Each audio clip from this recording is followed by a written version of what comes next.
Are you about to watch this video and you're not liked and subscribed to it? Like the video, please. Just go down. It's right there. It's right there. I did. I hit it. I hit it. Have you hit it? Welcome back to Starting Nine. Episode 288. We're done with the first leg of 3 in this World Series. Why'd you have to throw that out there? I'm just saying. We've played 2 baseball games. We've made our first stop. I'm hoping that there's 3 stops. I feel like I feel like you using the word leg out there. I feel like that was an indirect shot at Charlie Morton. Well, no, I wouldn't do that. I love Charlie Morton. The fact that motherfucker went out there and still got 3 outs given the circumstances, and not only that, but apologized to his own teammates. Savagery. I didn't know he got down like that. What do you mean? Like had that kind of grit? Yeah, like I didn't know that. I feel like if you took out Charlie Morton's name and substituted it with Max Scherzer's name, you'd be like, that makes sense. Yeah, for sure. But that's what this time of year is all about. But Jared, I'm going to be real, dude. For better or worse, the shit that baseball players grind through. That's why I loved RDT's tweet about hockey players. If this happened to a fucking hockey player, he'd be off the ice. I mean, because hockey players are absolute psychos as well. Like, you have to quite literally drag them off the ice. Like, short of having a face, like they don't give a damn. They'll wear it all. But baseball players, you go through it every day. You're not like there's no practice and then rest and no. You're practicing, playing every single day. So what you put your body through and what these guys can withstand is it's a different level of shit. Yeah, I feel like it's basically it's everyone but soccer players. Soccer players are huge pussies, but you have, football players are playing through crazy injuries. Did my mic cut out? Yeah, your mic cut out. Football players do. They do play through insane shit. I mean, come on. Ronnie Lott? That's all you ever... You're good to go now. That's all you ever need to know about football players and the kind of shit that they play through. 1, they play through scrambled brains. All right? 2, Ronnie Lott was like, you're telling me I can't go back into the game? I've got a better idea. Let's cut this off right here, right at that knuckle, and I'm going to go ahead and go back out into that game. Sound good? Yeah. Okay, great. Glad we saw it my way. Yeah. That's the kind of shit that football players put themselves through. Like, they can't... Like, how many footballs do you see? 3.5. He's good. Get him back in there. Yeah. I feel like we have to give baseball players more credit for their toughness.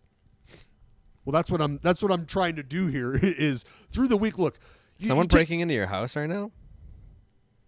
Oh no, that's the it's the exterminator. It's Walter White just setting up shop.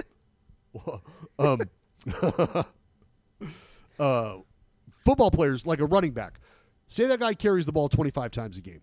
That is likened to 25 small, like low to moderate impact car crashes that this dude is getting involved in, because he's typically not being taken down by one guy, and that one guy is typically somewhere in the neighborhood of 225 plus pounds coming at you at a high rate of speed. And that's how you're making your living. And so that's what Mondays, those off days for, maybe a little film or whatever, recuperate. But they've got those days that they can take off. Baseball players don't have that. No. And that's why, some of these injuries that baseball players will have, it's like, oh, well, like a hockey player would have played through that, or a football player would have played through that. And it's like, well, in football, you have 16, 17 games to play, and you have to make the most of that opportunity. Baseball, it's like, yeah, we'll sit out a week and we'll come back and we'll be fine. You're still going to play 154 fucking times. Yeah, it's every day.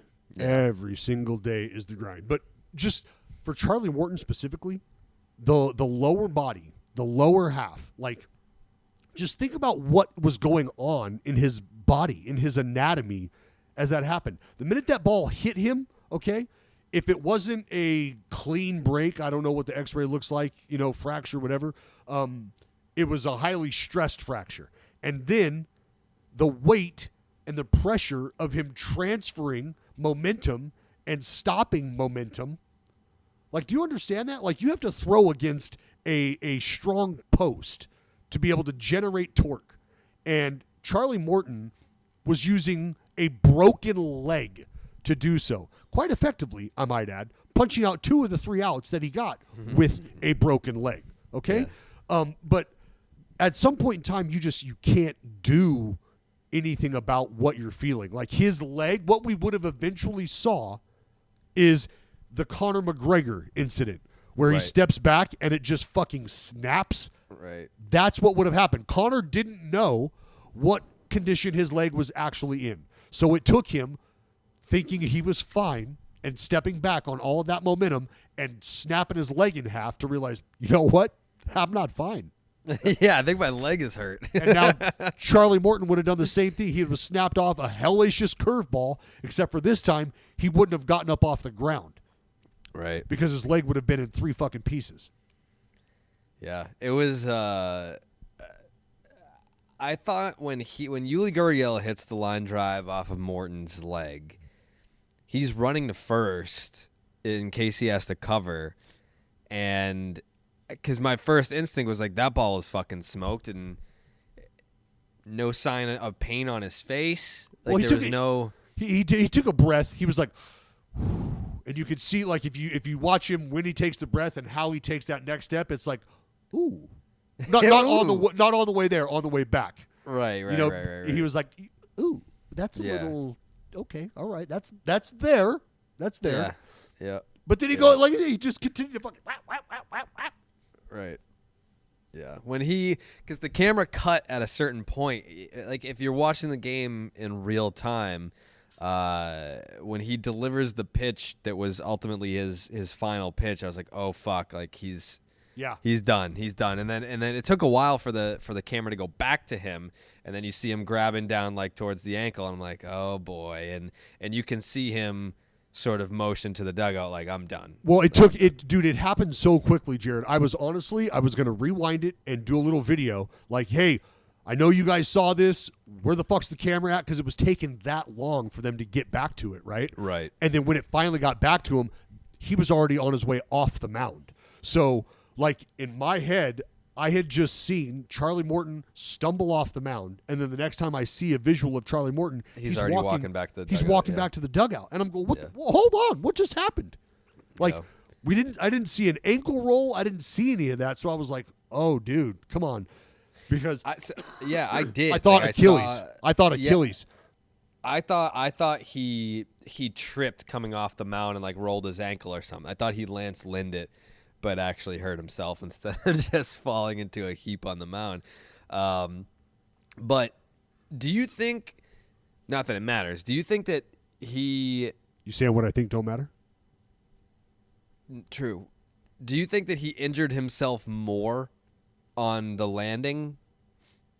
That was kind of the point I was making was I don't know what the leg looks like. I don't know what, and nobody knows what it looked like right after the fact. Doctors might be able to surmise that, hey, you know what? Maybe if you would have came out when you felt it, right. things would have been okay. You're probably still not pitching game 5, 6, right. Like that. That's probably not going to happen. But maybe it wouldn't have been as bad. But Jared, sometimes a clean break is better than a sprain or than a fracture, because a fracture can heal, differently. It can heal awkwardly. It can calcify in a different manner. A clean break, they can set it and forget it. Maybe they put a pin in it and you're good to go. Who knows? Yeah. So where do the Braves go now? Because it was go to Tucker Davidson. Yeah, it was imperative that the Braves win Game 1 after losing Charlie Morton, because you're not going to have him in Game 5. You know that you have yourself a healthy lead at the point that Morton comes out of this game, but you cannot afford to have Houston blow up and have one of their 7-run innings that they've been known to have this postseason. You can't have them do that when you have Charlie Morton sacrifice his body for this victory. So imperative win in Game 1. And is it Is it odd to say that the Game 2 kind of blowout victory for Houston was predictable, like about as predictable it was going to get? I mean, They weren't going down 2-0, and if they were going to win, they were going to win big. That's just what they do. Well, I saw your tweet about, like, it feels like the Astros either, just boat race you or lose. Yeah. Right? I'm paraphrasing. I don't want to misquote. Yeah, basically the same thing, yeah. So look, I did a hit with our friends up in Toronto, and I told them, because that was their question.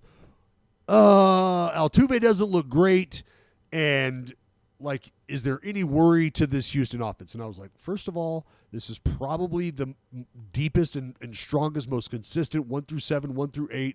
And I said, and don't sleep on Martin Maldonado, because he hit a ball hard in Game 1. And I know it's just one ball, but if you're talking about a guy who's not hitting anything hard at all, and you're starting to see that come, well, hey, who knows? One knock from that guy is going to matter at some point in time. And I said, Altuve is a dude who's got that 1-0 threat, just like Jorge Soler showed that he has, but just like George Springer had. Now Altuve represents that. He always has had that. And he was just one swing away from, I don't know if it's locking it back in, but one swing away from getting himself out of that hole or out of that funk. And sure, it came early on. And I even went into detail and said, watch Jose Altuve try to start duck hooking shit down the line. That's what he's going to do here. That's what those two games are going to be about. Jose Altuve getting his where he gets his. And where does that happen? He eats in the Crawford boxes. That's where he feasts down that line. And that's what he did. That's what he did. But this lineup, dude, is fuck, man. It is so ridiculously. But it had, like I said, at the end of the season, it had two guys battling it out for the batting title in the same damn lineup. And the guy who won it hits, what, 6th? Yeah, he's not up there. I mean, come on. Like, and he actually had a quiet ALCS. I said that he didn't do anything, but he hit like a quiet 313 or whatever the fuck it was. Well, and you saw, like, from the very get-go, the Altuve double. He hit 7th last night. Yeah. Your AL batting champ hit 7th in the lineup that is in the World Series for the 3rd time in 5th year. 5 years. I mean, it's ridiculous. Yeah, but that whole inning right there, like I said, Altuve double, Brantley gets him over with a fly ball, Bregman gets him in, right? Or Correa. Bregman had the sac fly early. Yeah.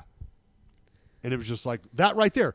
That's how the Astros start to beat teams. That's how the Astros do beat teams, is they can produce runs early like that, manufacture a run, and they've worked their way through the lineup, and you're already down 1-0, and it's like, shit, I'm getting ready to see these boys again. 2nd inning, 3rd inning. Fuck. Like, I'm not supposed to be seeing these guys again until the 4th, 5th. It is crazy. Altuve, 2 hits. Brantley, 2 hits. Correa with a knock. Tucker, Gurriel. And then Sirius has been making a name for himself. Dude. I said it when I saw this dude, Jared. When I first saw this dude in Oakland, I was like, wow, this guy can go get it. This dude flies. But he was beating out, like I believe he beat out an infield ground ball and then like was making everything close. And I was just like, who the fuck is this guy? Yeah. Siri? Come on. Yeah. He's got a lot of energy. Oh, yeah. A lot of energy, a lot of emotion. I mean, you saw the play he scored from first on. Yeah. Just bananas. He's just one of those guys. He's got the 100 emoji chain, but he also has it as a forearm tattoo. Love it. Dedicated. I guess. Dedicated. Hey. Guy he just always goes 100. He's got a brand, man. Yeah. He goes 100. He keeps it 100. Yeah, he does. Good for him. Good for him. But any thoughts on Tucker Davidson? Well, just him taking the roster spot, because you got to understand he's stepping in for Charlie Morton, and this is a guy who's not going to be able to I don't know how deep he's going to be able to get into the ball game. That's what I was going to say is when's the last time that he gave you more than like 4?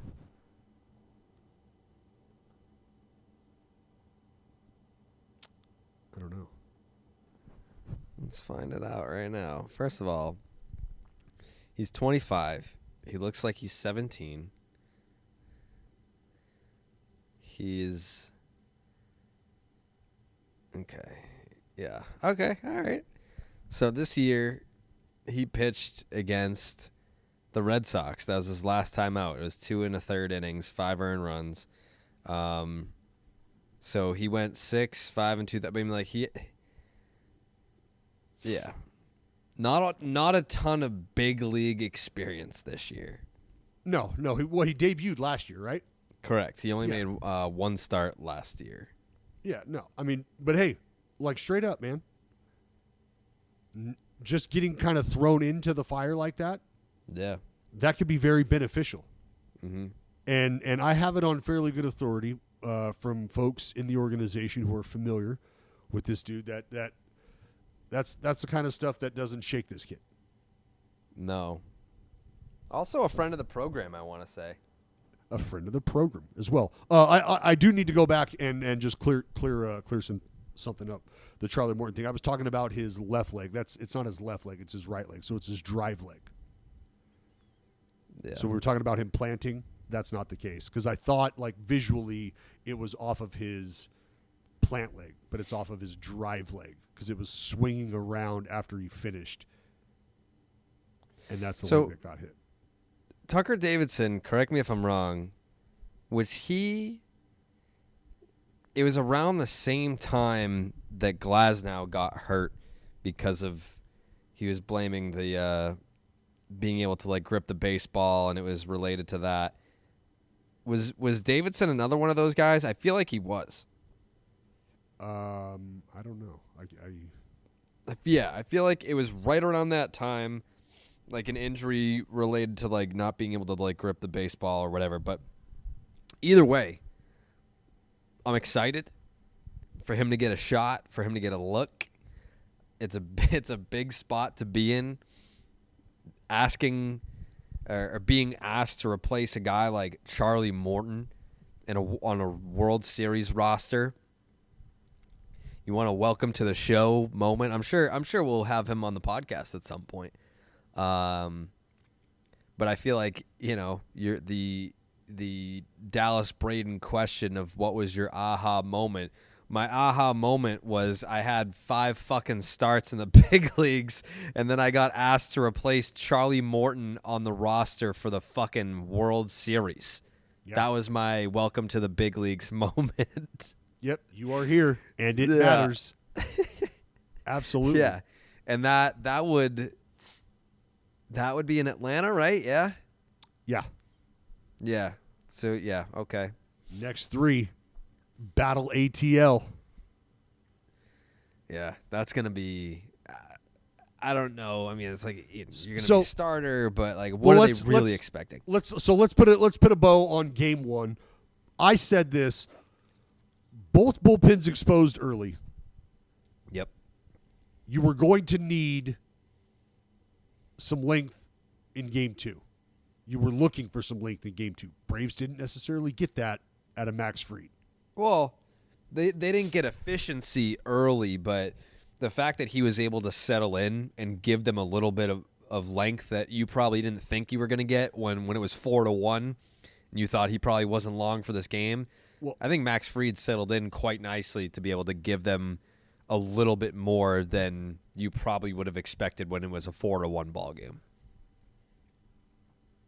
The only reason I'm not okay with that between you and I is because you've been touting Max Fried as this big game pitcher. He's going to be this big game pitcher. And I'm not saying that he's not, but stuff like that you got to avoid, especially in a situation like this where there's going to be the roster movement.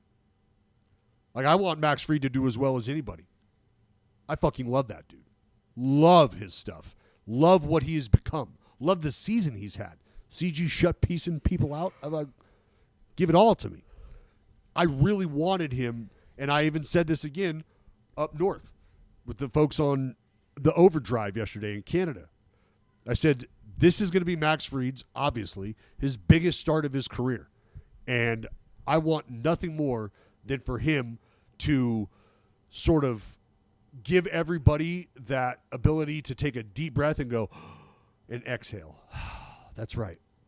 Charlie Morton may have taken one on the leg, but we know what we've got here. We know we can step up. So, like, if anything, to your point about him settling in finally, you'll take what he gave you, but you're itching and licking your lips for the Max Fried redemption tour.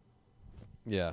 Well, not to make excuses for Max Fried, but Codify had the tweet.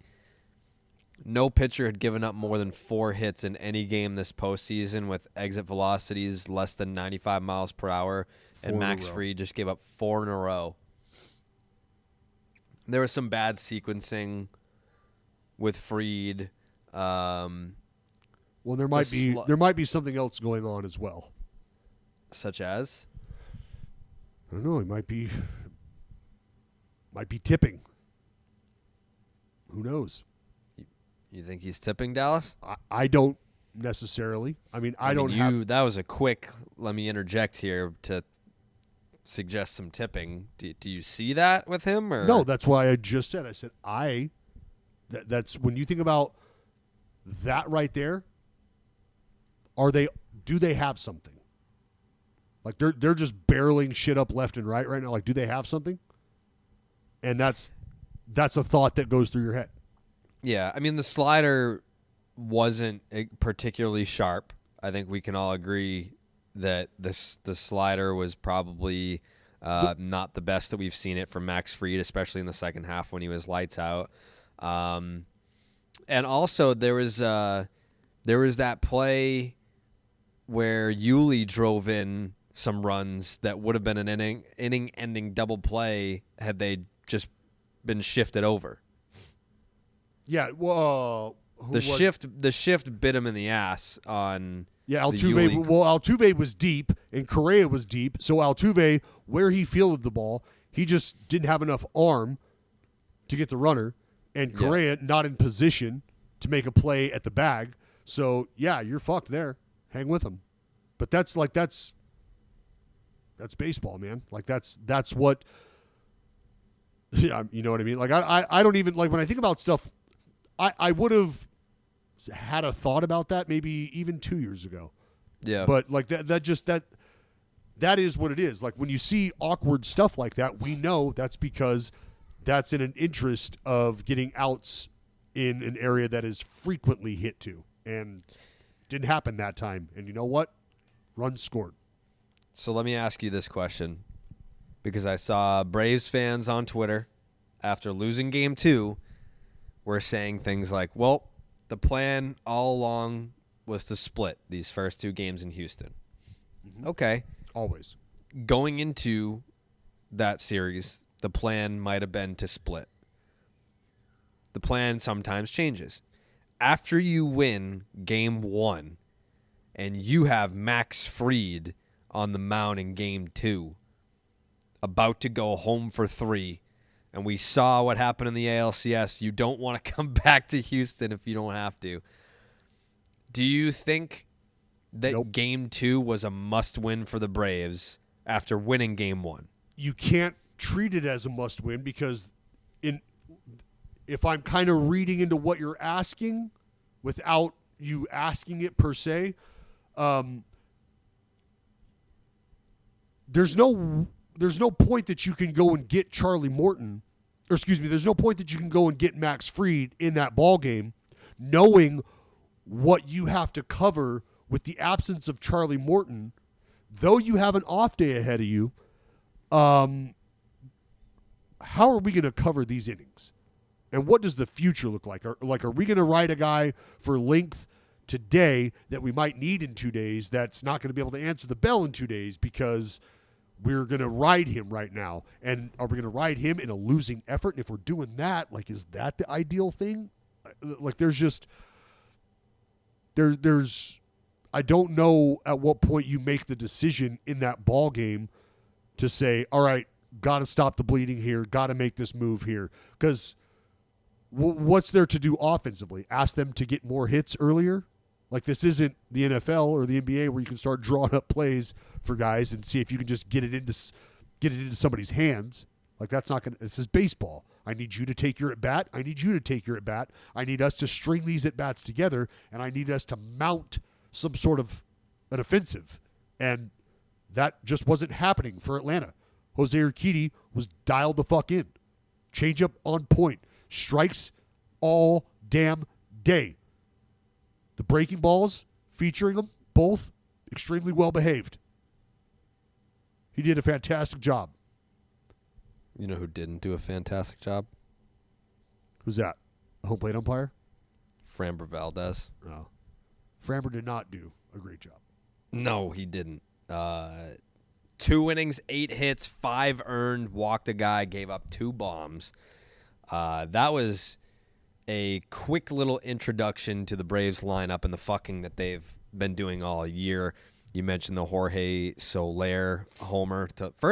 That's crazy. The first ever leadoff home run in World Series history. 117 World Series we've been playing, Jared. That's the first leadoff homer. First leadoff homer in the history of World Series everdom. That makes no sense. Yeah. Right? But it makes a ton of sense when you think about it. Because there was this guy way back when, George Herman Ruth. This dude was hitting more home runs than entire teams combined, Jared. And when you think about leadoff hitters and the way the game was played back then early on, those dudes, they're not jumping ship, all right? It wasn't until a guy by the name of Ricky Henderson, we're like, hold on, this guy at the top of the lineup's he's going to do this? What? So, yeah, when you got milkmen up there with their hands 1.5 feet apart, swinging a fucking telephone pole, they're probably not running into leadoff homers. Even still, I mean, it's been long enough. What do you mean even still? They're underhanded. Ricky Henderson was playing in the World Series the year that I was born. Trust me. I'm 32. Trust me, that was the first thought that I had too. Was you mean to tell me that Ricky Henderson never just pissed all over somebody's dreams in the World Series? I mean, I'm going to shove it up these guys' home run. Dustin Pedroia hit a leadoff home run in the World Series, but the Red Sox didn't bat first. 07, Jeff Francis. Yeah, well, he hit a first inning home run is what he did.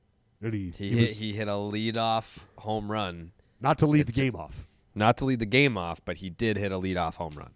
Still counts as a leadoff home run. Love that little fella. Yeah, he's great. But yeah, Framber Valdez for a sinker baller.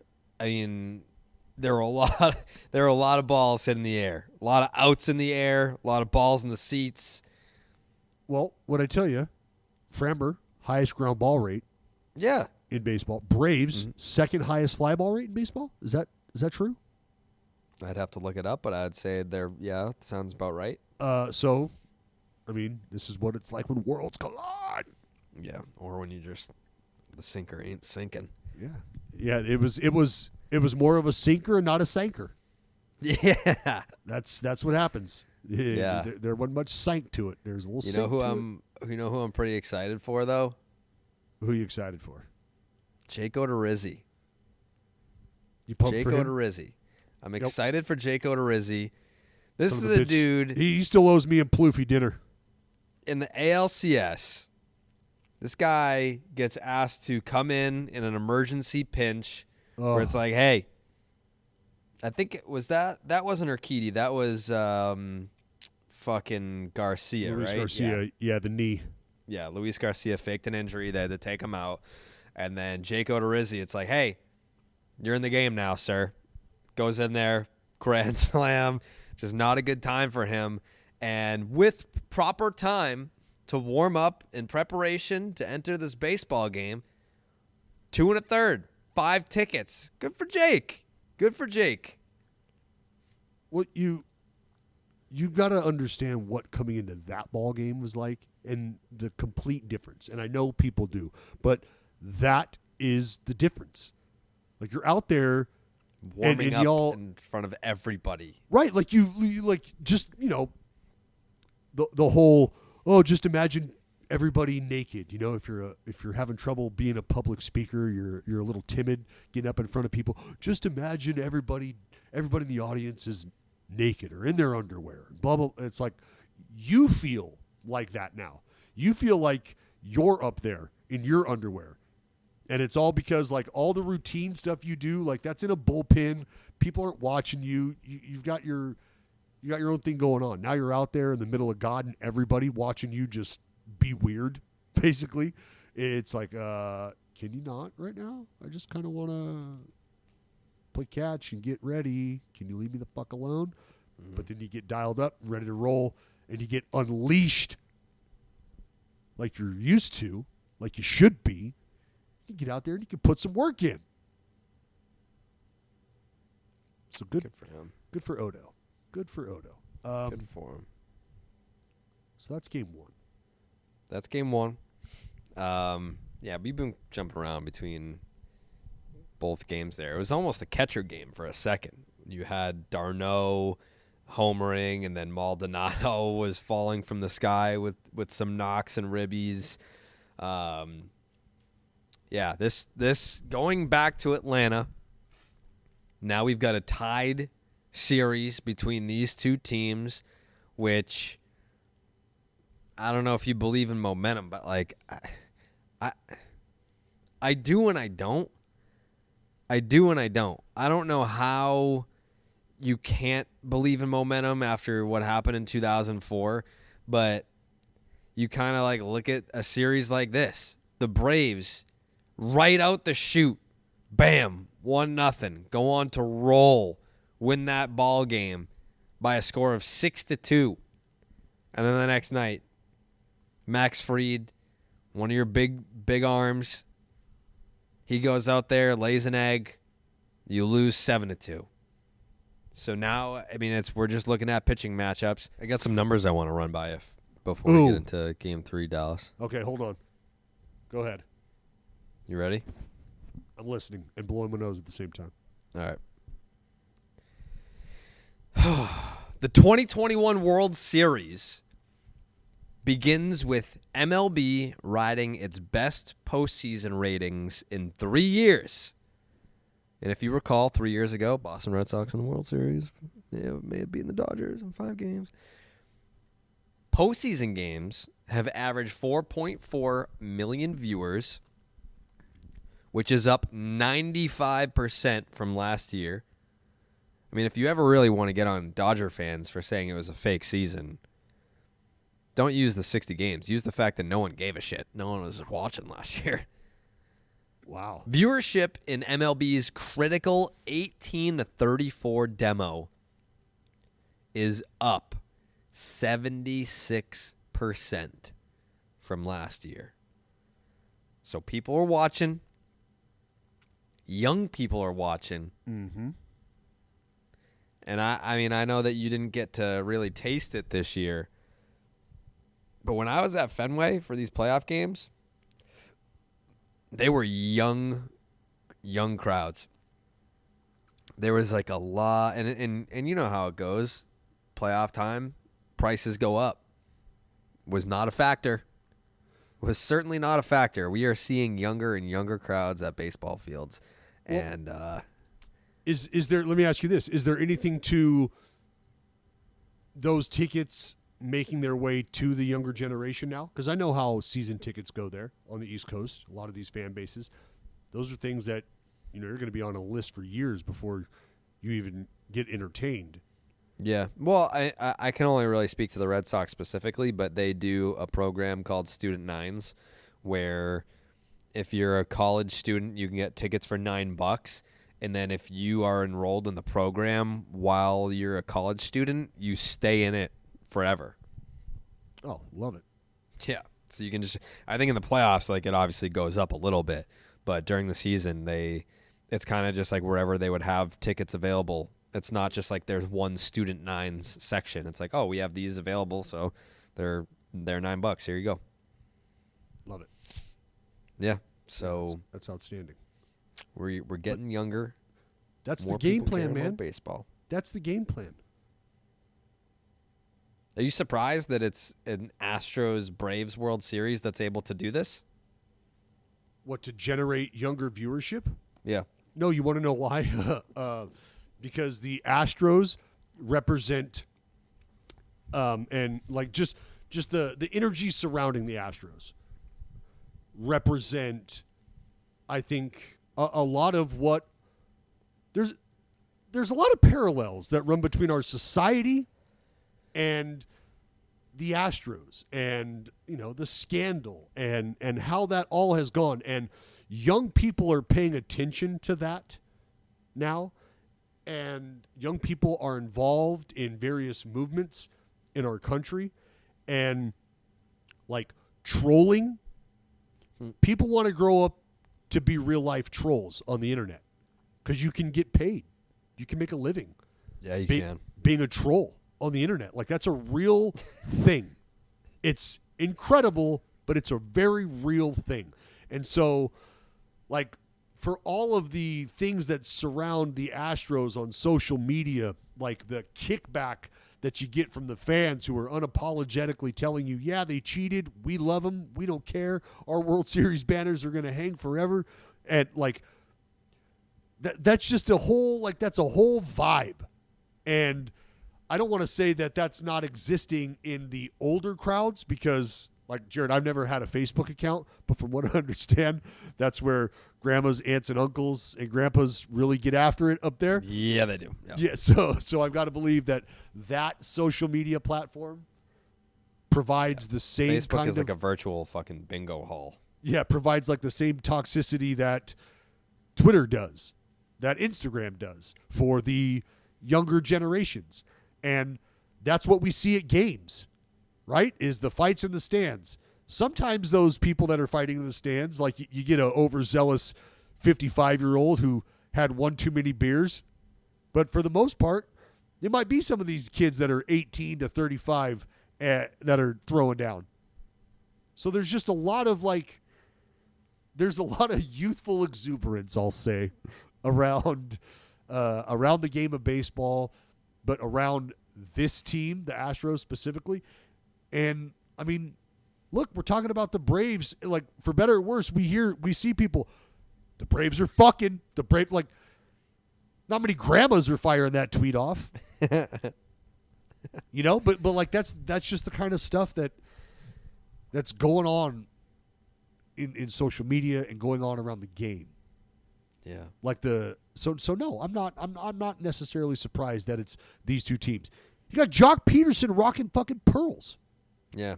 And now you got kids that are wearing pearls to the games. Their parents are buying them fake pearls, and everybody's wearing, like, so it's just, no, man, it's a wild time we live in, for sure. I mean, you have to love it. I mean, eyes on the game. I'm not complaining. No, you can't complain. Especially when the personalities like Jock Peterson for some of these postseason games is coming off the bench, and now he's made himself into a personality fixture in this series where it's like, yeah, people know the pearls, people know that he's a bad bitch, Jocktober, and he's, you got Jocktober, but I can't wait for Darnovember. his greatest quote so far is where he was talking about, yeah, we might only have 88 wins or whatnot, but we also just might be those motherfuckers. Yeah. That was in the what did he do? A Players Tribune piece? Yeah. Jock is the exact type of dude that you just need. You need a guy like that. Well, again, him talking about how he and Stephen Vogt, who had been through so much adversity, individually, kind of came together and said, look, man, we got to change the vibe here. Like, we know these boys have dealt with some injuries themselves. They're down and out. But that's not who they are. That's not who we are. We know how to get through this. Let's Let's do that. Let's help them do that. Let's see if that can help. If this is how we're going to make an impact, so be it. And I mean, that's one dude who slept on. Like, as much as I want Dusty to get his ring, as much as I want Freddie to get his ring, Stephen Vogt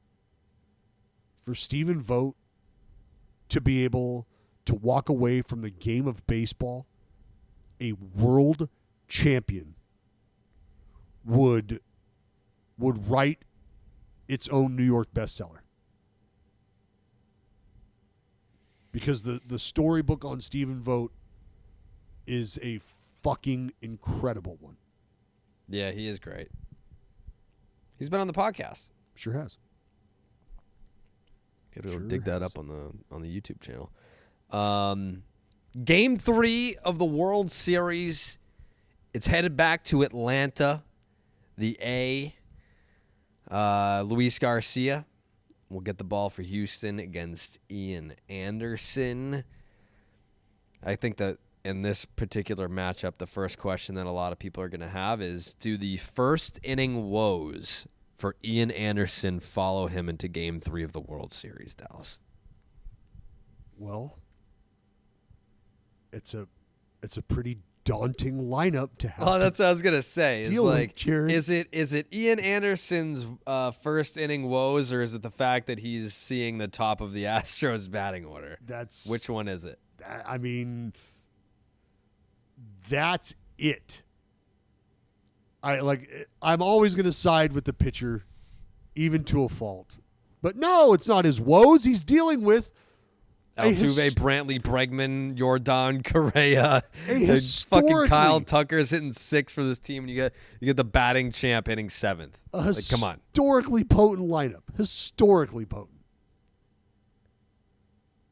It's like, oh, there goes his fucking first inning woes again. Yeah, then you look at Altuve, Brantley, Bregman, Alvarez, Correa, Tucker, Gurriel. I mean, that's meat and potatoes, man. That is meat and potatoes. It's bad. But is there any reason to think that Ian Anderson isn't up for this challenge? No, I think Ian Anderson, and this isn't he's saying 23 much. years old, Jared, and he's going to be making his 8th postseason start. Yeah. So I was going to say, I don't think this is really saying much, but I think that he will outperform Max Fried. And I know that Fried gave up, what was it, 6 earned? 6? Yeah, I think so. So if it was 6 earned, but I'm saying from, Fried still went 5. Sure. The quality of the depth is what you're after here, is what you absolutely need. You don't need 5 and 6, meaning 5 innings, 6 runs. You'd love 6 and 3. That'd be fantastic. I think the bigger question about this game and this pitching matchup is, what the hell is coming out of Luis Garcia's hand? It's coming out of his hair. That's going to be Michael. What was that, Jared? I think I'm starting to get sick too. You getting a little sniffle? Yeah. No, I thought it was a hairball. No. Just I mean, if it's electric like that, Jared. yeah. If it's electric like that, it could be a long, long day for the Bravos. I mean, If it's not, same could be said if Ian Anderson's got it. No doubt. But Luis Garcia was fucking around throwing no-hitters and shit. Like, when took the Braves how long to get a hit against Luis Garcia? 5 innings? Was it? 4 innings? Wait. Am I just way off? Garcia hasn't pitched in this series yet. Or not the Braves. The Red Sox? Yeah. 7th. 7th inning. It was a 7th inning triple that ended his outing. That was the first hit he gave up. Yeah. I mean, just saying. See, if he's running out there with no hit type shit, he is. we'll see. Yeah, he's got it. You know, I believe that's going to be the bigger question, because is what? Well, is what happens there, because like if we're being honest, and if you truly like, just think about this, if you truly feel that the parachute was pulled early on when he only goes an inning or whatever it was, mm-hmm. and then rebounds to have the start that he had, then you got to believe that they're not too comfortable with him trying to navigate through trouble, is what you're ultimately saying, right? I can't remember what his pitch count was at. But I mean, either way, that's the takeaway here, is if you believe that he was pulled not prematurely, but was pulled in an effort to avoid having to try to figure it out and work through damage and not just getting beaten to a pulp, then that tells you that you also feel like they're afraid of what it could look like should he start to get worked over, which means if he doesn't come out with the electric stuff, when does Dusty say, all right, he's not that guy today, and I'm not going to let him get through this lineup a third time? Or where are we at in the ball game there? Yeah, I believe at the time of the Kike triple, it was a 2-0 ball game. That would make sense because it was 5-0 final. Kyle Tucker at the 3-run home run.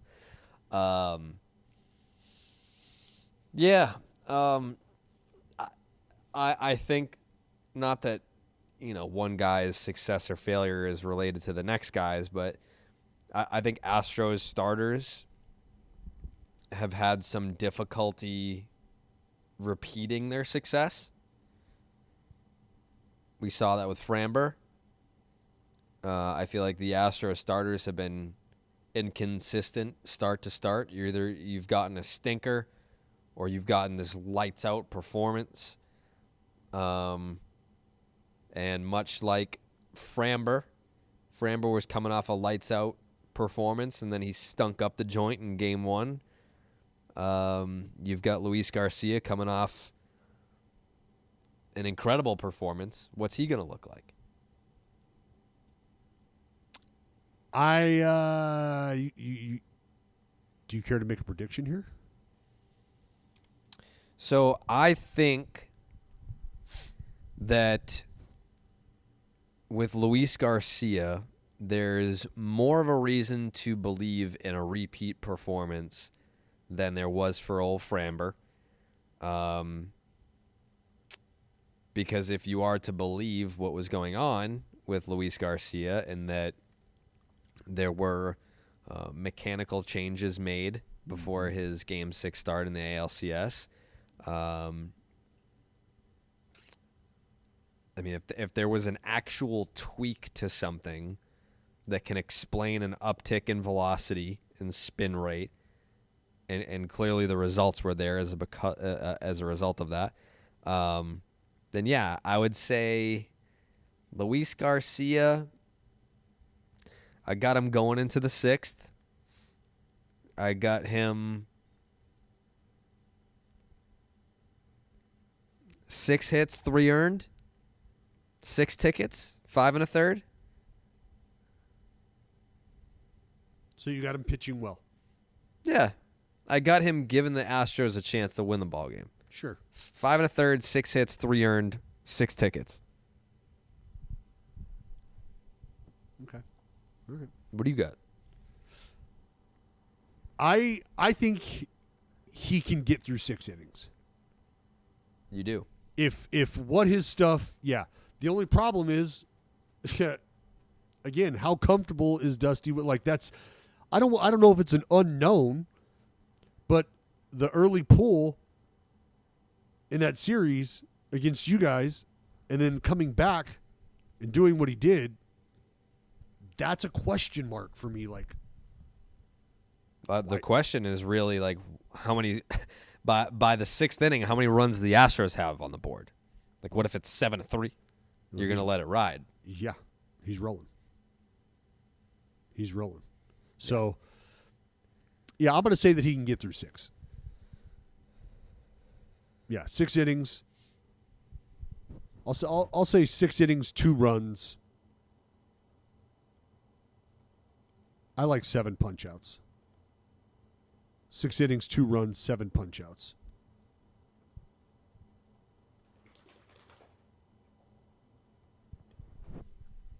I don't hate it. So wait, are you telling me, Dallas? Yeah, I am telling you that the Astros are taking Game 1 in Atlanta.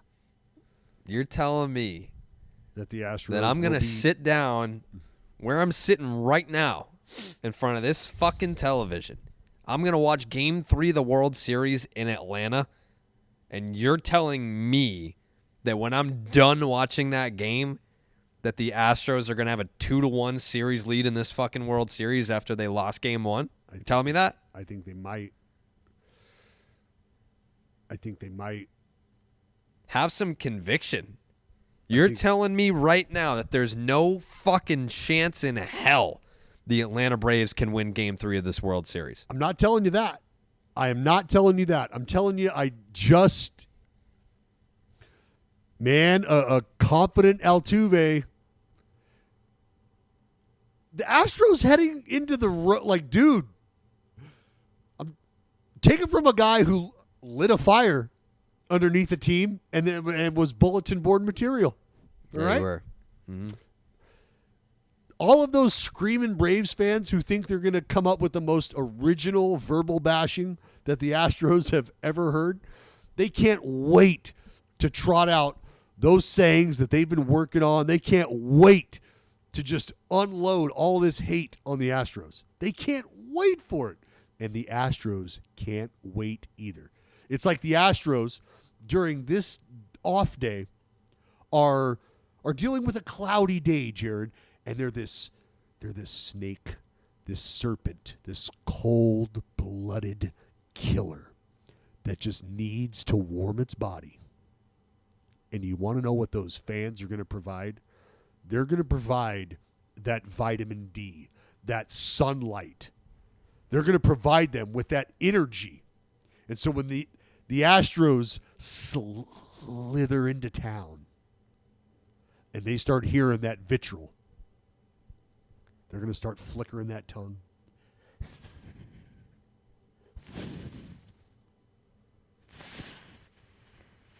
And then they're going to fucking strike. Wah! And I don't want that to be the case, Jared. I've said that many times. I don't want that to be the case. But this is my assessment of how the Houston Astros have transformed themselves and transformed their mentality from the assaulter to the victim.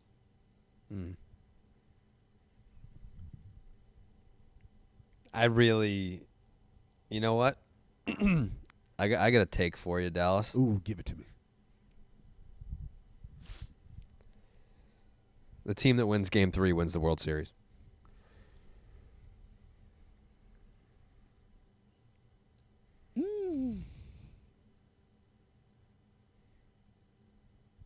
I mean, that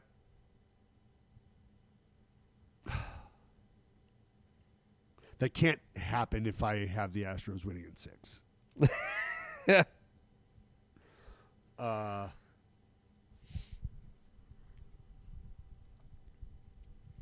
That's the only reason that you want to.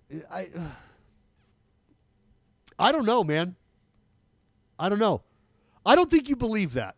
I do. I don't think you believe that. I know I do. you don't believe that, actually, because I I do, know actually. I know you believe. I know you're not dumb enough to just disregard the comment you made yesterday about the fucking Astros being able to show up and just bang out 7 in the 3rd randomly for whatever reason. It can happen. That can get in the way. Sometimes it doesn't, though. That can get in the way of whoever wins tomorrow winning the series. That presence can get in the way of that. Sure. I can't believe Doesn't you make just it not said true, though. You didn't believe that. You don't believe that. I'm not saying that whoever wins Game 3 just goes on to haul off the next 2 straight after that. No, I know. I understand series, you're picking 7. Yeah. Yeah. I got Braves in 7. Yeah. Yeah. Well, I get it. Yeah. I've ran the numbers. Mm-hmm. Yeah, I just the last thing you wanted to see was the Houston lineup, like on their way out, Getting comfy. Yeah. going, "Hey, remember this is what we do. See you in Atlanta. See you there. See you there, guys." Well, they're doing it. The one thing I'll say is this: if you think about what this Braves lineup has faced by the way of pitching, just kind of getting to this point, it feels like they should be in a position to handle what's coming at them. Sure. Does it not? Yeah, they went through the fucking Dodgers. And the Brewers, They did go through the Brewers. right through them, Jared. Right through them. You remember? Yeah, they did. You remember actually when you picked the Brewers to beat the Braves. So it wasn't necessarily the Brewers. You pitching remember that when was you had the reason. Braves not making the National League Championship Series? That was because you had the Brewers shoving it directly up the Braves' ass. I did. And that did not happen. Didn't the happen. Braves were like, "Yo, Rocket, what the fuck do you know, guy? Mm-hmm. We bang out here. We be fucking." So they did. And, Well, they didn't blow the doors off the Brewers. Jared, sometimes it's nice to be spooned.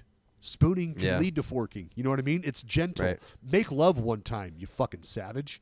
Jesus. That's pretty much all I do. I'm not overly aggressive.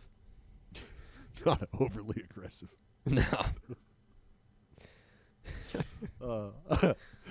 You're big eye contact, hair behind the ear Yeah. guy. Yeah. Yeah. Big forehead kiss guy. Oh, Yeah. oh, you're just a big button nose guy, aren't you? That's me. Yeah. So, with the fact that, and I hate to bring that up again, Braves fans, please don't listen to that. Jared does love your baseball team. He just didn't. Think I you mean, guys Dallas even had a shot has to be picked here. against the Braves the last 2 rounds. I mean, it's not. Someone had to back the Braves, and it was obviously going to be me.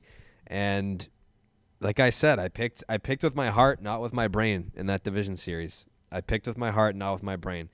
I've apologized for that pick on Twitter. I'll apologize for it here. Shouldn't have done it. I prefaced that pick multiple times by saying I don't love how the Brewers finished the season. I don't love it. I have a bad feeling about the Brewers. I still picked them because my heart's in Milwaukee. But that being said, did I know the Braves were going to win that series? Yeah. Fucking there was, if you put your finger on the pulse of the Brewers those last couple weeks of September, there would have been the faintest heartbeat. A tiny Yeah. little bubbling cheese curd. Yeah, you would have called 911. You would have called an ambulance. You would have been like, okay, they're not sleeping. This person is on the verge of death.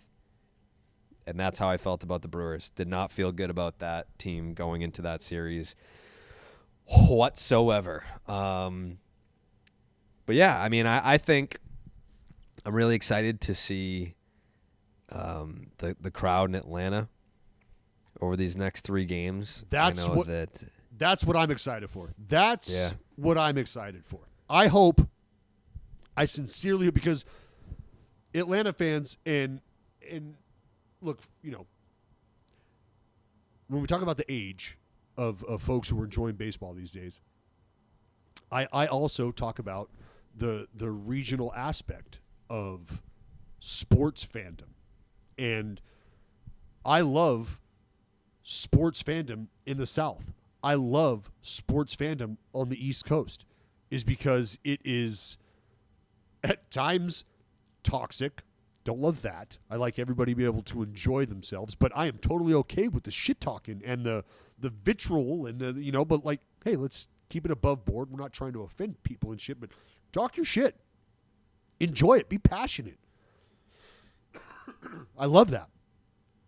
But I want to hear that the Braves place was just like Fenway. What are you awing? You know what I just realized? What? Oh, no, Dallas.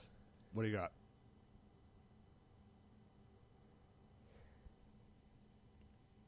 They're definitely going to have Pablo throw out a first pitch. They're they traded Pablo for Eddie Rosario to the Cleveland Indians, and it was a salary dump, so the Indians immediately released Pablo. He is not employed by a Major League Baseball team right now. The crowd in Atlanta would go bonkers, Jared, if Pablo comes back to throw out a first pitch. I guarantee. This is not inside information. I didn't read this on Twitter anywhere. No one fucking texted me. They're bringing Pablo back for a first pitch, aren't they? why were you not listening when I told you? What did you say? I told you that Pablo Sandoval was going to win a World Series ring and that Pablo Sandoval was going to be cherished and appreciated as the man who helped bring the championship to Atlanta. You think, like... I told you that. If a guy wins 2 World Series titles, that's obviously very, very impressive. And, you know, there's a lot of great all-time players that never won 1. So to win 2, incredible. But the fact that he'll get credited with 4 is insane. He only contributed to 2. Jared? Nope. I won't hear it. No. Contributions are all he didn't subjective. play. Contributions are subjective. All right, then, like, I never want to hear a single person complain about the ring that I got in 2018 ever again. I contributed as much to that team as fucking Pablo Sandoval did to this team. See, and that's where arguments will be had. Yeah, I don't want to fucking hear it. That's where arguments will be had. I don't want to hear it. Which game do you think it's going to be? Do you think they're going to roll his fat ass out there right away in game 3 or wait till 5 or what? I mean, if they were to roll Pablo out there, yeah, I wouldn't blow that. I wouldn't fire that arrow early. No, I wouldn't fire that arrow early. You just save that bullet for. Yeah, absolutely. Because if it's like straight up, if they win tomorrow, then bring them Thursday or bring them Friday. I mean. What's today? Friday would be game 3. Today's Thursday? I think so, right? Okay. So, yeah, they're going to play baseball tomorrow. That'll be Friday. So if they win Friday, bring them on the weekend. Bring them Saturday. Absolutely. What time? I mean, Sunday is also an 8 o'clock start. Whatever. Ooh, you know what? Like, honestly... See, the reason you maybe bring him Saturday is because you're going up against college football in the South. On Saturday. So you're going to need a pop. You know what I mean? You're going to need... Did you just refer to Pablo Sandoval as a fat balloon? Is that what you just said? Absolutely not. You're going to need a pop, a crowd pop. Oh, yeah. Interesting. Championship player, Pablo Sandoval. World Series champion, Pablo Sandoval. World Series MVP, Pablo Sandoval. What was he the MVP? 12? Which one did he... 3 homers? Yeah, that must have been that one. That was 12? There was one World Series where... Yeah, it says 3-time World Series champion Pablo Sandoval. Just fucking didn't do dick. He was the MVP in 12, played 1 game of the World Series in 2010, and then 14, played in all 7. So 2010, he doesn't deserve a ring. I just bought a Yogi Berra card. Yeah? What do we got now? So you've got... You got a prediction? Game 3 prediction? Yeah, fucking Braves. I think I got the Braves. I'm rolling with Ian Anderson. That's not a knock on Luis Garcia, who just, all credit to him for magically being able to throw 3 miles an hour faster and have his RPM shoot up 200. It's a game of adjustments. It's a yeah. game No, of the adjustments are huge in this game, and for him to be able to make such an adjustment in between starts, coming off an injury, it's huge. But I got the Braves winning Game 3. All right. Well, Jared's got the Braves winning Game 3. I do not have the Braves winning Game 3. You don't? I do not. I'm here for the Pablo Pop on Saturday, though. I mean, you know it's coming. No doubt. Probably watch it on Sling TV if you want. Yeah, because, if you love watching live sports, but you're tired of the high prices, it's time to take control of your TV experience. It's time that you got Sling. Sling is the place where your favorite channels like NFL Red Zone, ESPN, FS1, and more all live together for less. And the cheapest way to watch the MLB postseason this fall, with Fox available in select markets, plus you can watch a ton of our content, like past episodes of Starting 9, 4-Man Scramble. What the fuck is that? And even new exclusive Barstool content for free on Barstool Sports channel on Sling. Sling is easy to set up, easy to use, and there's no contracts, starting at just $35 a month. And if you sign up now, you get your first month for just $10. Whatever you're into, Sling is where you can find live TV and the sports that you love all in one place. Just go to sling.com/barstool. Sign up now. Get your first month starting at just $10. Wow. Okay. So we don't agree on what's going to happen in Game 3. But I think we both would acknowledge that this series makes it back to Houston, yeah? I'm going to need it too. Why is that? Well, if they're going to win in 6, Oh, right. it's got to happen in Houston. It's got to happen in Houston. Yeah. Like I said, I've got the Astros riding that nice little momentum that they created in Game 2, going into an off day. Altuve's feeling good about himself.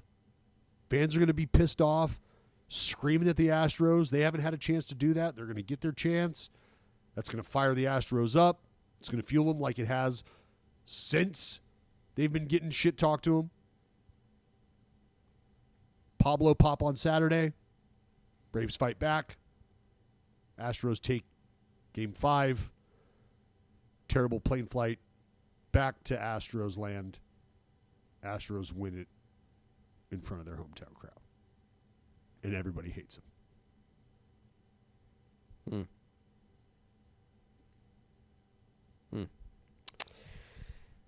Shohei Ohtani, he was awarded the Commissioner's Historic Achievement Award, which I believe they haven't given out since 2014. What kind of award do you just randomly hand out? Yeah. Well, let's. I think Vince Scully got it too. It was Vince Scully. Let's, and I've got a list. I pulled up a list of the winners since this award's been given out. Okay. Since 1998. That's when it started. Cal Ripken Jr. in commemoration of the legendary Iron Man streak. Mm-hmm.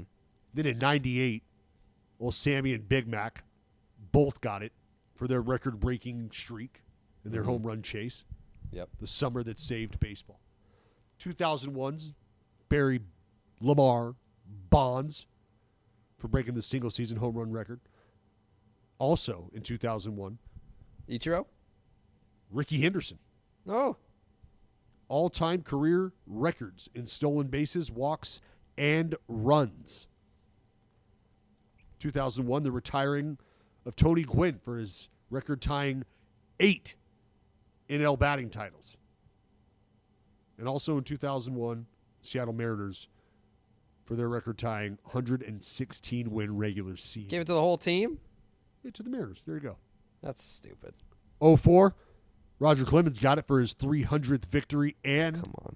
Cy Young. 05, Ichiro for breaking his hit total. George Sisler? You got it. See ya, Jorge. In 06, Roberto Clemente, posthumously actually, during the 06 All-Star Game in Pittsburgh, presented to his wife, Vera, and their entire family. Which Feels was a little late, don't Yeah. you think? Yeah, a little bit. Little bit. 07, the great Rachel Robinson on the 60th anniversary of her husband, Jackie, breaking the color barrier and for her advancement of his legacy. 2011, King Griffey won it just on his great career in baseball and for being one of the most awesome dudes of all time. The fucking swingman, kid. Yeah. 013, 2013, Mo Rivera, the stopper, Inter Sandman. He got it as well. 14, Vin Scully, 65 years of incredible servitude to the game of baseball. The best. Not one of, the best. And in 2014, Derek Sanderson Jeter for his just Number 2. ridiculous all-time postseason resume. He was all right. Ridiculous. Had a lot of good teammates. And in 2021, Jared, 2021, saw a guy who called a trophy a shiny piece of metal. Scratch that. Just a piece of metal. It's not lost on me that the guy who called the World Series trophy a piece of metal is now asking us to appreciate, applaud, acknowledge, and recognize this piece of metal he's handing to an international global icon shortly after raising his hand and admitting that he's not even interested in growing our game on a national level. Yeah. But right after I've said that, please, folks, this international superstar who has done more for the game of baseball in his 1 year of just absolute crush than I will ever do. Here you go. Here's a trophy. Oh, wow, Rob, that's weird that you chose to hand the man a trophy. Well, just a fucking piece of metal. And it's just your piece of metal. What were they like? What were they actually honoring? Because everything else, like it's like, yeah, like this record, that moment. Like I get like Shohei had like arguably. It's not arguably. It's not arguably. It's not. Don't do that. Don't like if people are listening to this podcast, they need the truth, Jared. And there's no argument to be had that there's an even close second season in baseball history. Barry's got some seasons, buddy. He doesn't though. Not compared to Shohei. I know that he didn't pitch, but like the wow factor for some of those Bond seasons is up there. Did you watch the Instagram live that Barry did? I popped in and out. I wish I watched the whole thing because apparently it was amazing. I watched the whole fucking thing, and it was amazing. And he was it reposted anywhere? I don't think so. Damn. Yeah, dude. He's like, I don't have shit in my house up on the wall of myself. Like, I don't have any of that. I've got a room where I've got like 5 things, and took everybody in the room, showed them those things, showed them a picture. It's a painting, and it's a dope painting because it's got like Willie Mays, like faintly his image painted into the clouds, and it's an image of him hitting a homer. Odd, but like it's a whole bunch of different shit. It was incredible, but like, dude, the greatness of one man and his historical numbers are what you think about when you think about Barry. You think about 01. You think about, the walks and you think about it all. And then obviously, whatever, you might have questions. I don't. He's one of the greatest baseball players, if not the greatest baseball player of all time.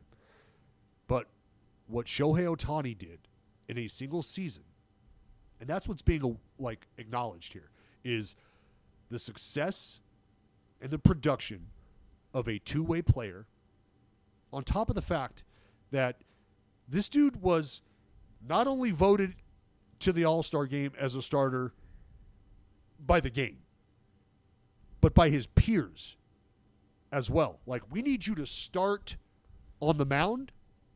We need you to start in the lineup. Like, the game has decided that is, and the fans have decided that is the best way to acknowledge you and what you've done as an all-star. So when that happens, like, you got to think about the perspective, and you got to think about the context. Like, it's great that Barry did what he did offensively. That's special. Would he have been able to do that if he was being asked to pitch? Don't know. My guess is probably not to that extent. Maybe, though. And that's why when you have a guy like Shohei Ohtani pumping 50-plus jacks and, like, fluttering around the Cy Young conversation at times because of what he's doing on the mound, like, you have never seen that. I don't give a shit if it was. How do they word it? Like, we're honoring Shohei Ohtani for his historic season as a two-way player, including starting the All-Star game as both a pitcher and designated hitter. That's fair. I mean, Yeah, that's because it's never been happened. done. Yeah. Because it's never been done.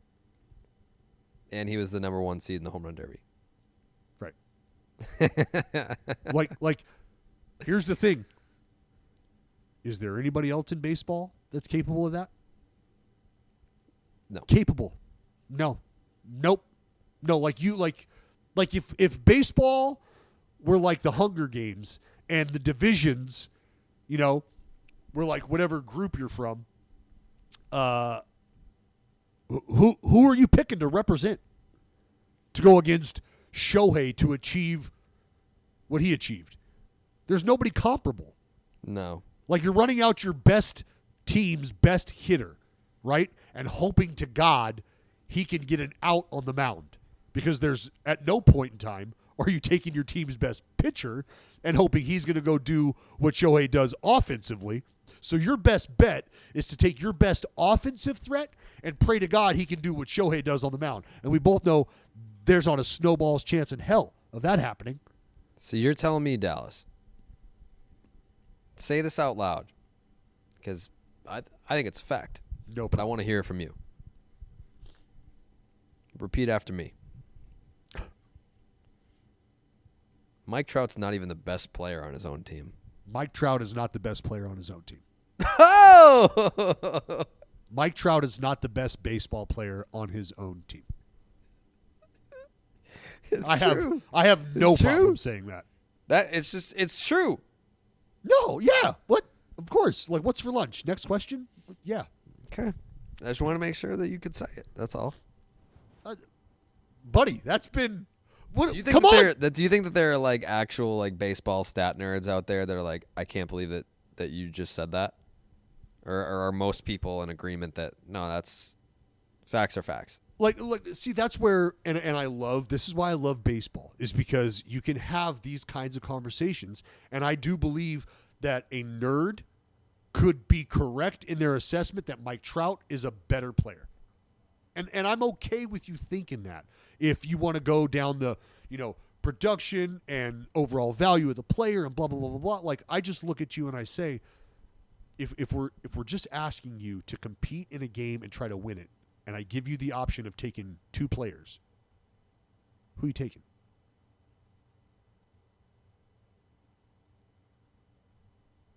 I'm taking Shohei Ohtani. Of course. I'm taking Ohtani. Because I feel like he gives me the best chance to win a baseball game. I don't think that that's a debate. But baseball allows people to debate shit like that.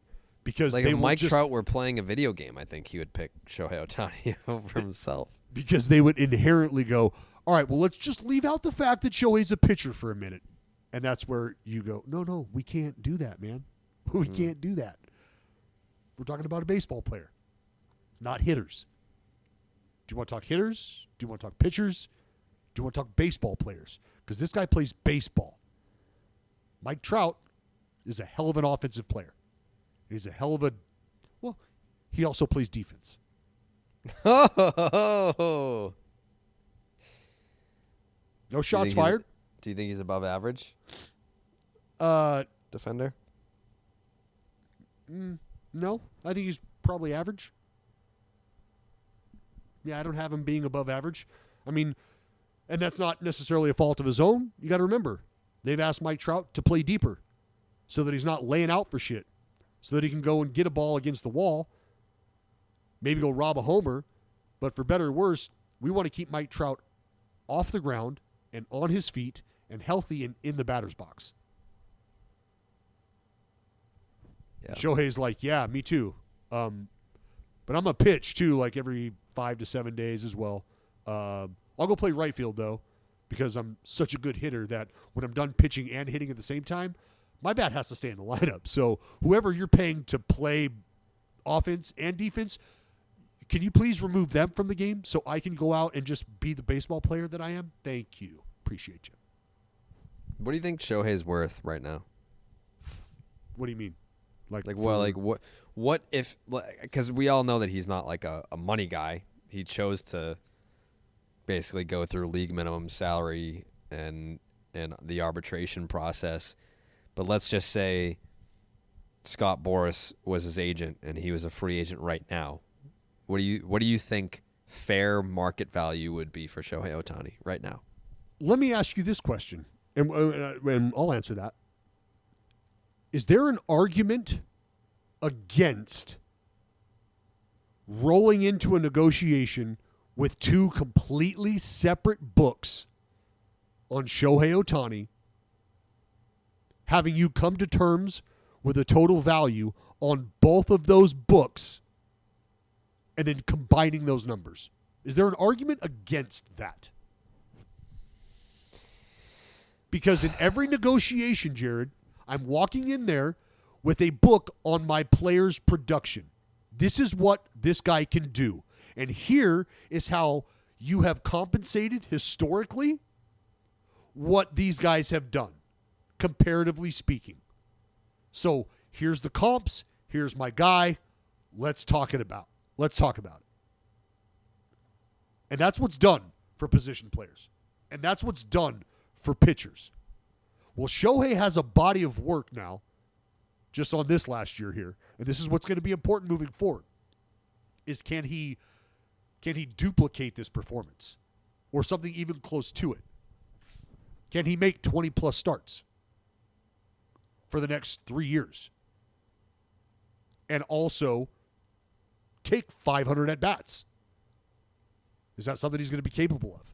Well, that's also part of the discussion is how long can he keep this up? If you're forecasting that outwards, I think that gone are the days where teams are paying free agents for what they've done. Oh yeah. What happens here is it's not necessarily it is an incentive laden deal. There's going to be so many benchmarks and so many numbers that have to be hit for him to be compensated, right? And there's going to be value attached to those. Games started, innings pitched, at bats. And then there might be incentive bonuses like for homers, shit like that. Top finish in the Cy Young, top finish MVP votes. Like there could be some serious cheese attached to that, because if you're telling me you're going to go out there and perform like this for the next 5 years, well, I can't just give you the money outright for that, because next year you might come to me and go, you know what? We all thought it was going to be one thing, but it's now this, and I'm just going to be a hitter. And so now what? Am I on the hook for paying Shohei the two-way guy over the next 5 years, but I'm only getting Shohei the hitter. Like, I can't do that as a team. That's not smart business on my end. So if you're telling me you're going to be this horse, I'm telling you I want this horse. But we both know that you might not be able to run the race the way you really want to. So I promise to feed you should you be able to hit these marks. Should you not be able to hit those marks, you understand that the compensation changes. And that's like, his contract is going to be a nightmare to go through, I would think. A fucking nightmare. I'd actually love to read it. Oh, it's going to be great. It's going to be great. You're going to have to do that. You're going to have two separate negotiations. You're going to have to like negotiate the pitcher side of it. You're going to have to negotiate the hitter side of it. There's going to have to be a ton of incentives because I mean, there's no guarantee that he's going to be able to stay a two-way player, but you're going to have to reward him for being both. But I would just love to see not even just the guaranteed, just the potential for. It's like, all right, Shohei Ohtani is guaranteed X, but if he hits everything, the payout potential is Y. Like, that Y has got to be $500 million. Yeah. I mean, trust me, dude, like $500 million is a nice round number for this kind of production. But we're talking about also a guy like Mike Trout, who we believe left money on the table. Yeah, he did. So, yeah, I think it's just all about Shohei and his ability to stay healthy and hit certain benchmarks that allow his value to be what it has been this year. Nelson Cruz won the Roberto Clemente Award. Congrats to Nelson Cruz. Very nice guy. He seems to be one of those guys that every clubhouse gravitates towards, and when you're doing stuff on the field, but you're also taking time to do things off the field. A guy from Dominican Republic. He's been doing some service in his hometown there. So there you go. Nelson Cruz. It's a big deal to win this award. It's a big deal to be nominated for the award. You've heard guys that have won World Series, guys that have won Cy Young Awards say that the Roberto Clemente Award is the most important award that they've won in their careers. Mm-hmm. And it's because of everything Roberto Clemente embodied, everything he strived to be as a human being, the examples that he set. And for baseball players that find themselves involved in philanthropic endeavors, that's a name that you become associated with, or that you become familiar with, and you just be a good fucking teammate, man. Being a good teammate, you be a good human being. Be a good human being, you can be a good teammate. It doesn't take any talent. No talent at all to be the best teammate that you have in the room. You can be that person. And that is an operative word, that person. Be a good person. That helps you be a good teammate. It's fucking street legal, I swear to God. Did you see this roller derby story? I love every minute of this. Get your fucking cake. Stand up for what's yours. Absolutely. There's a roller derby team suing the Cleveland Guardians for the use of the name Guardians. Love it. Love it. Why do you get to just, because you're bigger?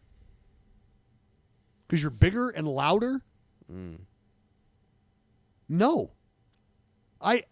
We are legally the Cleveland Guardians. And you will not just come and, no, we're going to be the roller derby team also the Cleveland Guardians? Oh, yeah, they are Cleveland. Okay. So a roller derby team that has called itself the Cleveland Guardians since 2013 sued the city's Major League Baseball team in federal court in Cleveland on Wednesday, alleging that the switch from Indians to Guardians infringes on its trademark. Quote, "A Major League club cannot simply take a smaller team's name and use it for itself," the lawsuit said. There cannot be two Cleveland Guardians teams in Cleveland. And to be blunt, the plaintiff was here first. I mean, I agree. absolutely. Like, seriously. You can't do that. That's Fucking like stand up for roller derby teams. Well, that's like just showing up and going, you know what?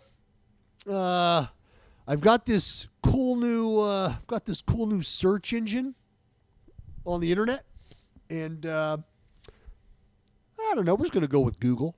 We'll call ourselves Google. Yeah. Okay, sounds good. Yeah. No, you can't. Can't do it. You can't do shit like that. No. And the Indians or the Cleveland baseball team, who are the Cleveland front office, I've got this being an absolute shit show. So I don't know. I didn't love the name, the Guardians. Do you understand where it comes from? Do you understand it all?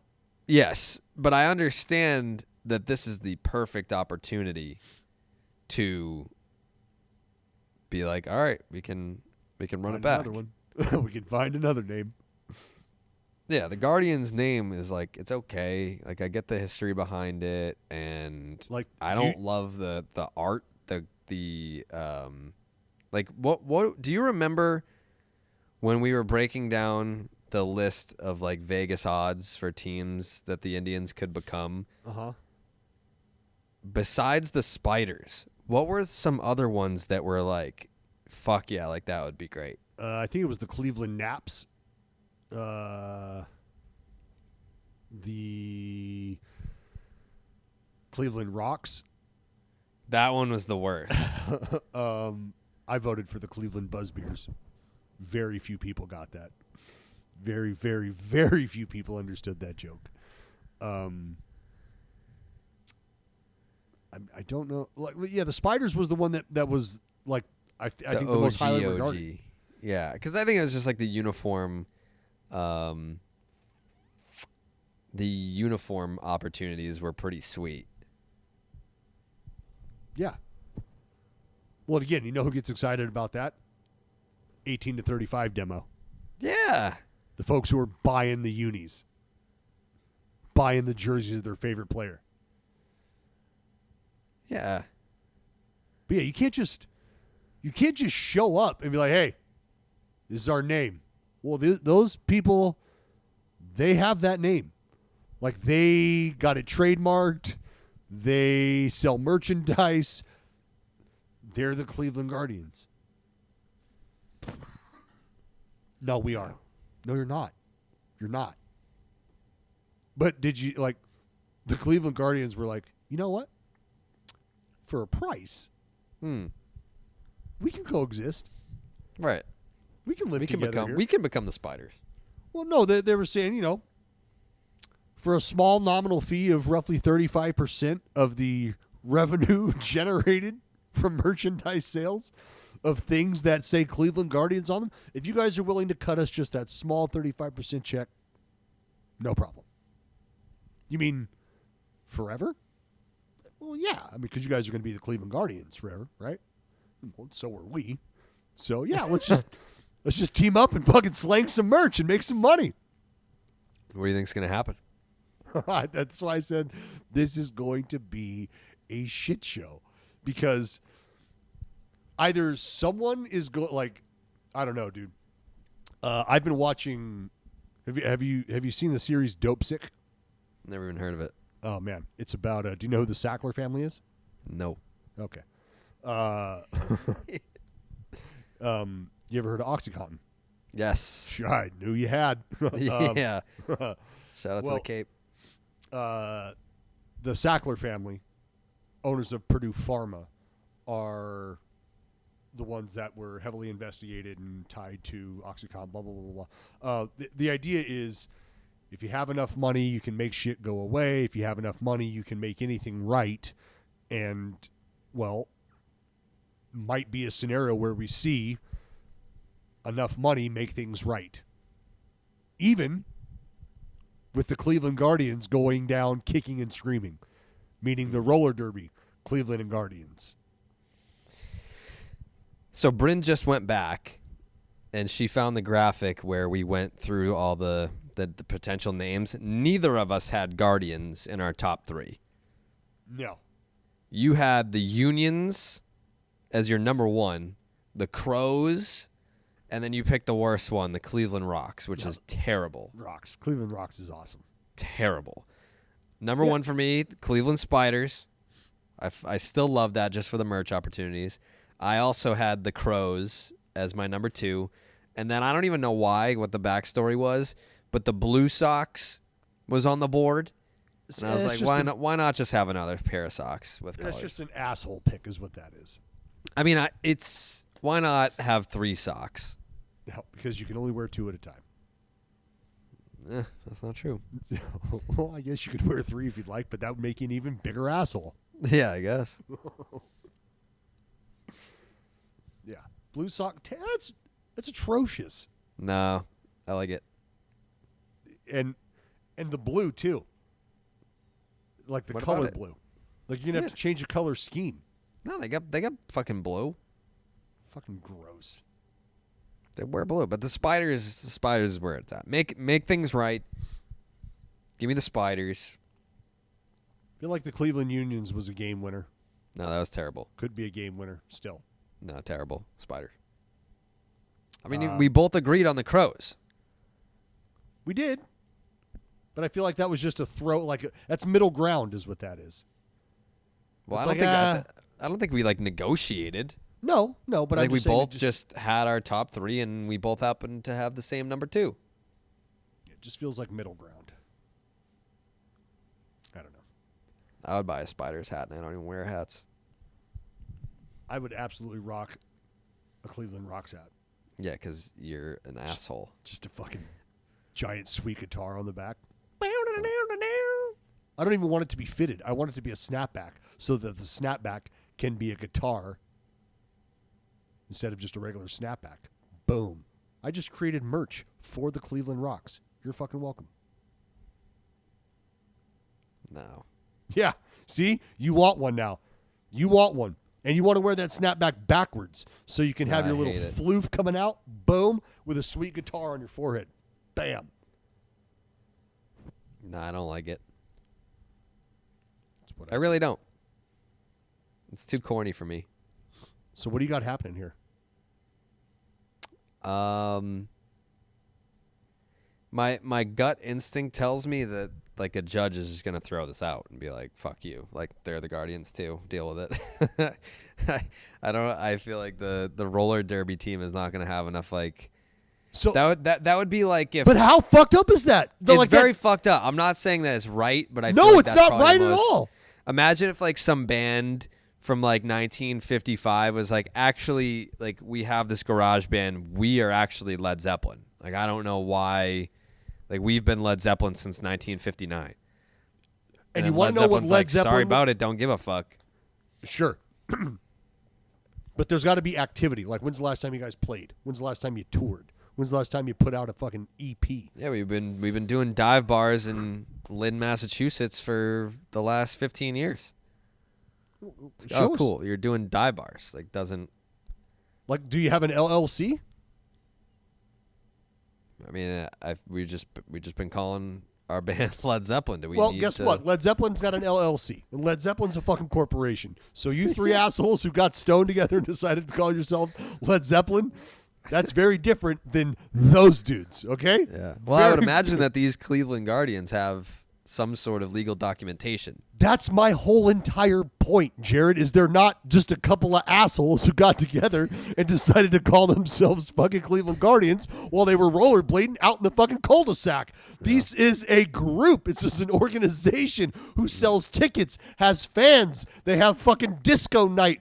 They do things they make money. They're a business. Do they? Yeah. How many people are going to roller derbies? I bet roller derby kicks major. You ever been to a roller derby concert? I'm not saying that roller derbies are not electric. I'm just saying, what is the potential reach of a roller derby? What's the gate look like? It's definitely a niche sport, all right?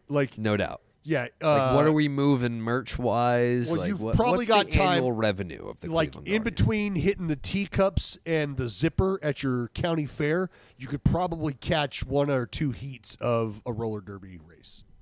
Yeah. I mean, roller derbies are great. What was that? There was a Used to be. wasn't there a roller derby movie? And Yeah. Slipknot was on the soundtrack. Oh, I don't know. Pretty sure. Let me look that up. I think it was called like roller derby. Wow. An American icon. Rollerball. Oh, yeah. Rollerball. Do you remember that movie? Nope. Yeah, LL Cool J. It came out in 2002. I have no idea. I have no idea why Slipknot was involved in this film, but they performed at a roller derby in the movie Rollerball. Wow. Oh my God. I just I just saw this.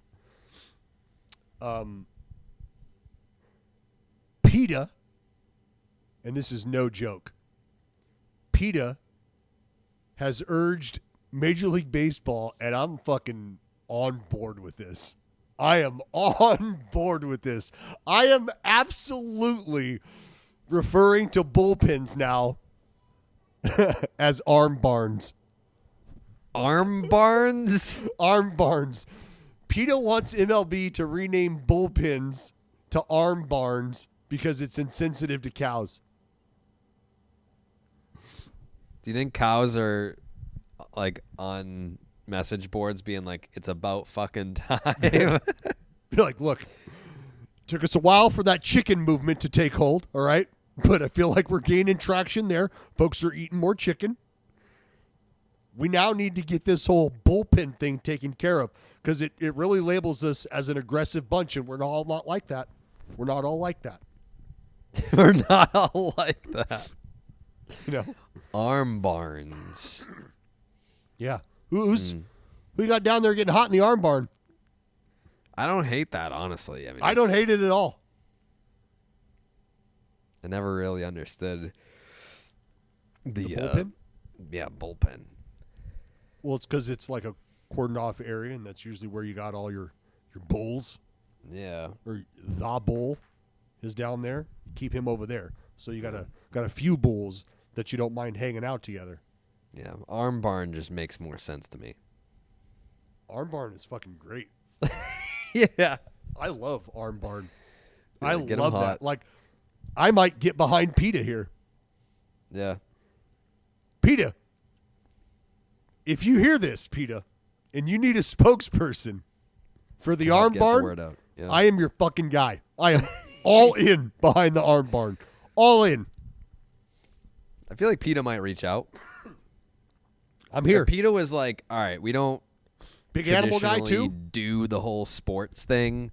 So how do we infiltrate the baseball market with this narrative? And Dallas Braden raises his hand and says, like, I'll be the front facing person for this campaign.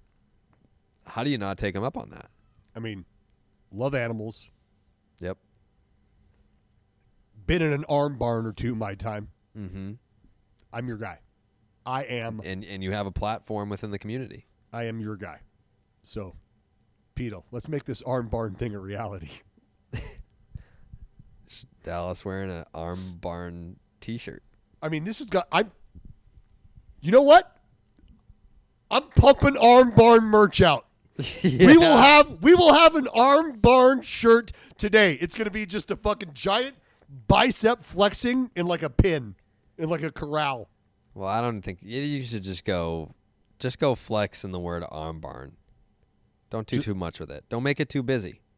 So The simpler is better. arm barn. Yeah. So just a flexing arm and the word barn. No, you got to have the word arm barn because you're trying to get the phrase out there. You don't want people to be like, what's that shirt mean? All right. Oh, so you know what? I'll put the word or the phrase arm barn and then on each side a flexing arm. Like the word is flexing. You know, like the word arm barn is the torso and then the arms on each side.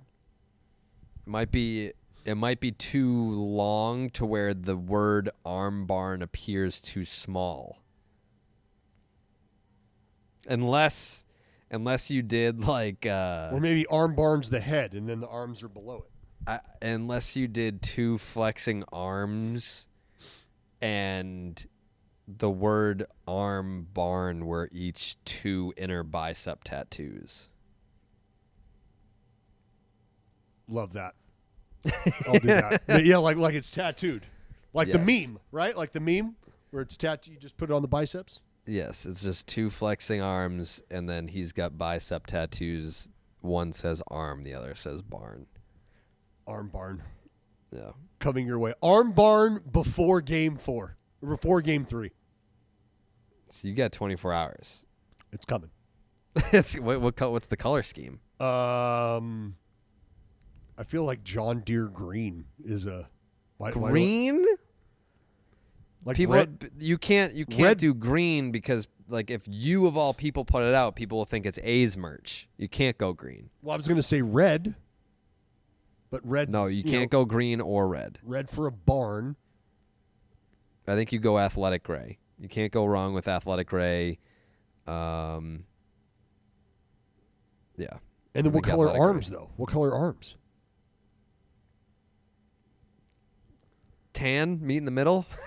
like silhouette arms with just the words arm barn. Like no silhouette. You just got to go like oiled up Hulk Hogan arms. Oh. Fake tan.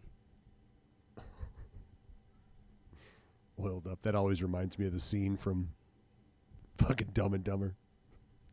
Sorry, my friend's an idiot. The town is that way. Oh, well, PETA, let's make some magic. Yeah. Now you're going to have PETA coming at you the way that the Cleveland Guardians roller derby team is coming at the Cleveland Guardians baseball team because they're like, well, we came up with Arm Barn. Where's our 35% cut of your T-shirts? Oh, buddy, I'm the like one instead of aligning with PETA, you might actually get in their crosshairs too. I'm the one making moves for PETA right now. All right? So they need to fucking relax. They need to chill. Yeah. You're welcome, PETA. You're welcome, PETA.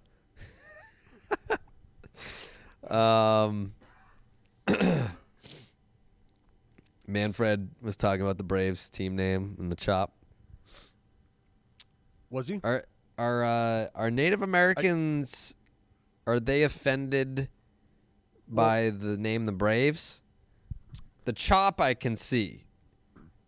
Here's the thing with this, and obviously, we got to be serious when we're talking about shit like this.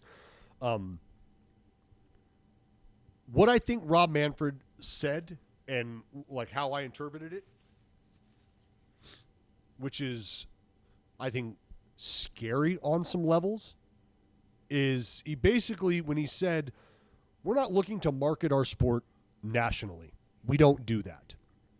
What that message sends, when you think about it from a regional perspective, if you're an owner, is he's not going to help us sell tickets down here with some big grand promotion involving our team.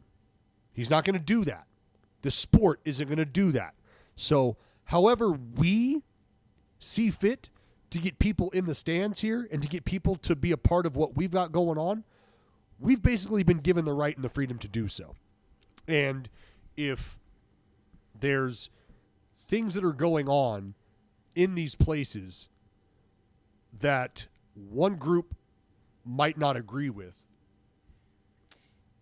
I'm not going to micromanage 30 Major League Baseball teams and what goes on in their facilities if there seems to be a feeling that in this region or in this area, on the whole or in the majority, there isn't the clamoring or there isn't this feeling. And that's where a counter argument is, well, there are groups that have been tapped. There are groups that have been asked. And there are groups that have said, we're not fans of this. We don't like it. And whether it's the chop or the chant and the name or whatever, that's why I was really taken aback by Commissioner Manfred publicly saying what he said, is because it leaves so many doors open, so many avenues to go down, so many questions to be asked. Like, so are you cool with a certain region doing certain things a certain way because they feel like everybody in that area is on board with it and that's going to be the best way that they can make money, so we're just going to be okay with that? Like, are you cool with that? When does it end? Like, if we're being real, Jared, on I think it was National Pride Day, Major League Baseball teams all sent out a tweet regarding their their stance and their alliance and their interest in inclusion in the LGBTQ community. And there was one organization who didn't write out those letters, who didn't acknowledge the LGBTQ community. And 29 teams did. One team did not. And it's very clearly an effort made to avoid doing that. So that's a very clear effort of exclusion. The conversation is, well, what if in that region, that team is marketing themselves to their fan base? Because the people who don't like that team didn't acknowledge the LGBTQ community, they might not all be in that region. And their money isn't getting spent on those tickets. So while their opinion might be sound, might be valid, isn't impacting the bottom line, that's kind of what you take away from that statement from Rob Manfred is, I'm not here to tell these people how to run things socially or what sort of things that they need to put in place and practices that they need. And that's where some issues kind of being taken is, well, your job is to grow this game. And if you're talking about let the kids play, and we're talking about the inclusion of women on the playing field as instructors and hopefully one day as actual players on the field, if that's where we're going, if that's the kind of stuff you're talking about, as the leader of the game and the steward of the game, it's tough. It's so tough to hear shit like that. Does that make sense? Yeah. Yeah, and I think a lot was made about the Texas Rangers not tweeting a certain thing, and I think Ken Rosenthal was one of the guys that was like, this is unacceptable and blah, blah, blah, as if it was like a statement released by the team and not just like a tweet thrown out there by like a 22-year-old social media manager making $35,000 a year. I didn't read too much into it. But yeah, the way that Rob Manfred sort of discussed how he views the marketing of teams and his own league, I don't know that that's the way to do it necessarily. But at the same time, it makes sense when you're talking about baseball being a regional sport and, like for example, do the Angels really care to market their team to fans in Florida? Like, no. Like you're marketing within your own broadcasting area and to your own fans. So you're going to speak their language. And I think people kind of saw the Texas Rangers tweet and they were like, well, down in Texas, they don't take kindly to this and that. And it's like, I could see how that could come off that way. Absolutely, for sure. But at the end of the day, it probably is just some 22-year-old social media manager. It's not like I would be very surprised if the message came from the top of the Rangers organization to be like, make sure you leave off this because that's not what we stand for. Here's the idea is there's a memo that goes out, Jared, when teams do stuff like this. And you're given guidelines. And so that was the thing is that's where I think people are coming, if you're a part of a group and 29 of your peers have done something and you're the one. Oh, for sure. I think they probably felt like huge assholes after the fact. Like when you kind of like all send the same tweet at the same time and you're the only person who didn't acknowledge this group, it's like, oh, fuck. Like, yeah, that's on us. Our bad. Well, did they delete the tweet? I don't know if they deleted the tweet. I don't know if they've even acknowledged that, and that would be, I guess, another thing to think about is, look, if they've come out and acknowledged and said, hey, you know what, that was our fault. That's just a simple oversight. That is what it is. Like, we apologize. Then that, like, what do? You accept their apology and you move on. Like, that's what you're trying to do in this world. And so if that's the case, then no harm, no foul, and you move on. But if there wasn't the acknowledgement of it, then I can understand where people take issue with it. And again, the issue is being taken because if you're telling us that you're trying to grow the game and that inclusion is something that you're about, then you have to have everybody that's selling your game on the same page.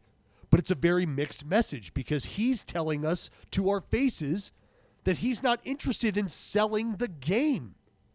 Right. He's just not. I'm not even marketing this game nationally. Nationally. So what you almost hear is everything we're telling you about let the kids play and inclusion and all that feels like it's all just kind of the right thing for us to say as an entity because you're not really doing anything that shows us that you believe it aside from what. So you write a check to the Players Alliance. So you wrote a check.